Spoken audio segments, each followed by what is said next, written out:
Hi நண்பர்களே, இது சனா சேவை மையம் யூடியூப் சேனல்.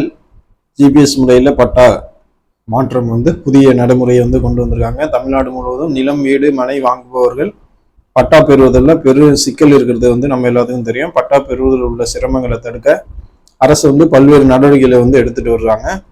நிலத்தின் ஒரு பகுதியை விற்பனை செய்பவர்கள் சர்வேயர் மூலமாக முன்கூட்டியே அளந்து உட்பிரிவு செய்யணும் அப்படிங்கிற மாதிரி தமிழ்நாடு அரசு தற்போது ஒரு நடைமுறையை கொண்டு வராங்க. இந்த அடிப்படையில் பத்திரப்பதிவு பதிவு முடிந்ததும் தானியங்கி முறையில் பட்டா பெயர் மாற்றம் செய்யப்படும். இந்த திட்டத்தை முறையாக செயல்படுத்துவதில் கிராம நிர்வாக அலுவலர், வருவாய் ஆய்வாளர்கள் நிலையில பல்வேறு தலையீடுகள் இருப்பதாக சொல்றாங்க.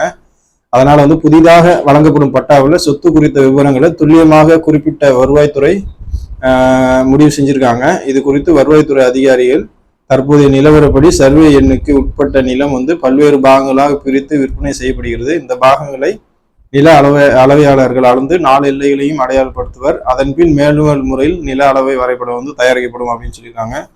இதுல அந்த உட்பிரிவு 4 பக்கத்துல உள்ள சர்வே எண்கள் அல்லது உட்பிரிவுகள் விவரம் மட்டும் குறிப்பிடப்படும். இந்த நடைமுறையை மொத்தமாக மின்னணுமயமாக்கும் வகையில அந்த நிலத்தின் ஜிபிஎஸ் எனப்படும் புவிசார் தகவல்கள் சேர்க்கப்படும். அத்துடன் அச்சக ரேகை, தீர்க்க ரேகையில் இருந்து அந்த நிலம் எவ்வளவு தொலைவில் அமைந்துள்ளது, எப்போது அங்கு நில அளவை செய்யப்பட்டது என்பது குறித்த தகவல் இடம்பெறும் அப்படின்னு சொல்லியிருக்காங்க. முதல் கட்டமா இந்த திட்டம் விருதுநகர், நாமக்கல், பெரம்பலூர், ராணிப்பேட்டை மாவட்டங்களில் செயல்படுத்தப்பட உள்ளது. உட்பிரிவு பட்டா மட்டுமல்லாது புதிய பட்டா வாங்குவதிலும் ஜிபிஎஸ் முறை படிப்படியாக அறிமுகப்படுத்த இருக்கிறாங்க. இதன்படி உட்பிரிவு பட்டா கையில் இருந்தாலே போதும், அதில் சம்பந்தப்பட்ட நிலம் எங்க இருக்கு என்பது குறித்தான தகவல் பொதுமக்கள் கணினி மூலமாகவே எளிதில் அறிந்து கொள்ள முடியும். இதுதான் இந்த புதிய நடைமுறை. தமிழ்நாடு முழுவதும் ஜிபிஎஸ் முறையில் உட்பிரிவு பட்டா கொண்டு வர போறாங்க.